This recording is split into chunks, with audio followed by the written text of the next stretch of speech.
Tonight, I'm prepared to go a step further. Tonight, for the first time, I am releasing my official birth video. Kidding aside, obviously we all know about your credentials and breadth of experience. I warn you, no one has seen this footage in 50 years. Not even me. Remember when presidents spoke in complete sentences? Obama just dropped what folks are calling AMIC drop from space on Trump, and the Orange Man is not happy about it. Seriously, it's like watching a chess master play against someone who eats the pieces. Trump was doing his usual screaming about windmills causing cancer or whatever on TV when Obama casually tweeted something so perfectly crafted it made Trump's team collectively gasp. Want to see exactly how our former president managed to destroy Trump without even raising his voice? Let's break it down. Before we move on, I'd like to ask you a small favor. If you appreciate this content, please take a second to like this video and subscribe to the channel. Over 98% of you watch the videos without subscribing. It costs you nothing, but it makes a huge difference to us. So did you click the subscribe button? Great. Thank you so much. Now, back to the video. Remember when presidents could actually make a point without screaming? Obama just showed us how it's done, and Trump is probably still trying to figure out what hit him. It's like watching a chess master play against someone who just learned the rules to checkers yesterday and still gets confused about which direction the pieces move. Obama's tweet wasn't just some random brain dump, it was surgical precision at its finest. A perfectly timed response after Trump went on another one of his bizarre TV rants. While Trump was busy shouting at clouds about windmills causing cancer or whatever conspiracy theory was bouncing around in his empty noggin that day, Obama was crafting what experts are calling a masterclass in passive aggression. And I know just the guy to do it. Donald Trump is here tonight. You, Mr. Trump, recognize that the real problem was a lack of leadership, and so ultimately you didn't blame Little John or Meatloaf. You fired Gary Busey.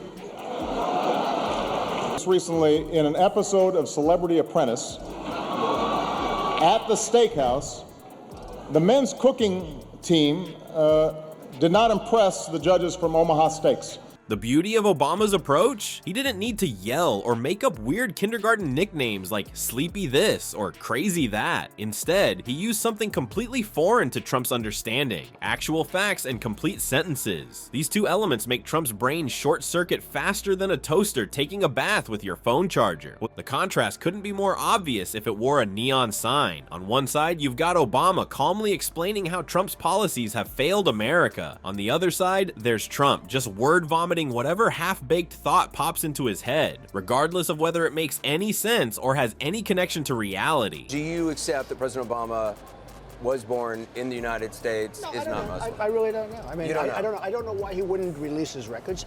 They couldn't get the records. Hillary failed. John McCain failed. But, you know, honestly, I don't want to get into it. He came up with this thing all of a sudden miraculously. Remember this one thing. I'm only going to get one thing, because I'm about jobs, the economy, and I'm about the military and taking care of our vets. But you still don't know. No, let me just say something. Trump was able to get him to give something. I don't know what the hell it was, but it doesn't matter, because I'm off that subject. I'm about jobs. I'm about the military. I'm about doing the right thing for this country. I want to make our country great again. What makes Obama's takedown so effective is his refusal to wade into the mud pit. He maintains all the dignity of a former president while still managing to verbally slap Trump across the face with the cold, hard hand of facts. It's like watching someone get murdered with perfect grammar and footnotes. Sources say Trump's team went into total panic mode the minute Obama's tweet dropped. Why? Because they know their boss has the emotional stability of a toddler who missed nap time when it comes to criticism from Obama. Remember how Trump spent years pushing that ridiculous birther conspiracy? That obsession hasn't gone away. Obama lives rent-free in Trump's head, which makes any criticism from him extra painful for the Orange Man. I want to make clear to the Fox News table, that was a joke. That was not my real birth video.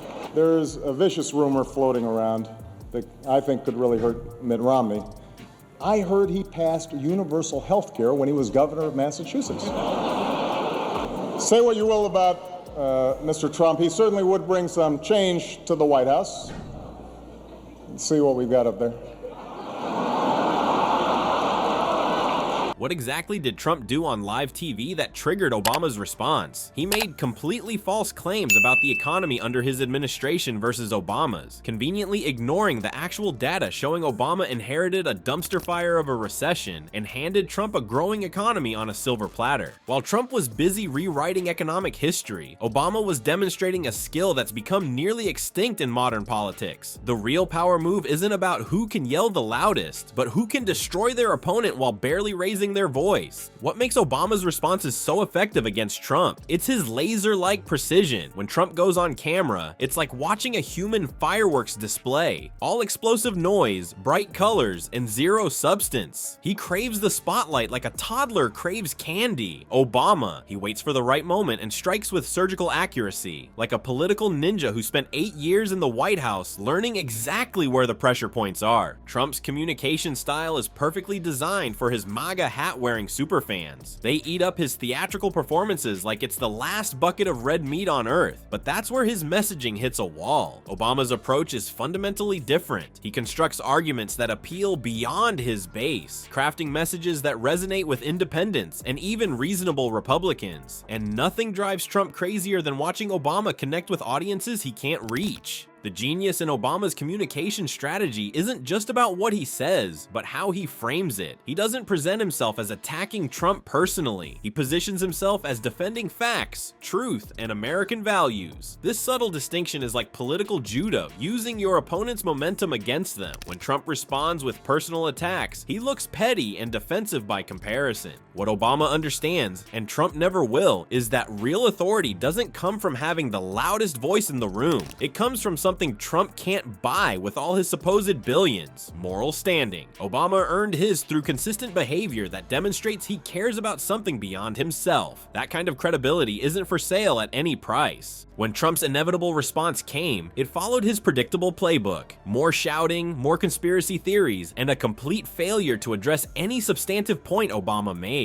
It's like watching someone try to put out a forest fire by throwing tantrums at it. Not effective. The most brilliant aspect of Obama's technique is something the research clearly shows: his ability to criticize without seeming critical. By framing his responses as a defense of facts rather than direct attacks on Trump, he places his opponent in an impossible position. How do you counter someone who's simply stating verifiable truths? This approach is political checkmate in 3 moves. Let's wrap this whole thing up. Obama's single tweet showed exactly why Trump is so obsessed with him. He can drop a single well-placed remark and just watch the fallout. It's like bringing a dictionary to a shouting match. Trump can't handle someone who won't stoop to his level. The most beautiful part? Obama doesn't need to engage in some drawn-out Twitter tantrum. He delivers one perfectly aimed critique that exposes Trump's leadership failures without the inflammatory nonsense. So what's the real lesson here? Sometimes the most devastating response isn't the loudest, it's the smartest. Will voters remember that in November?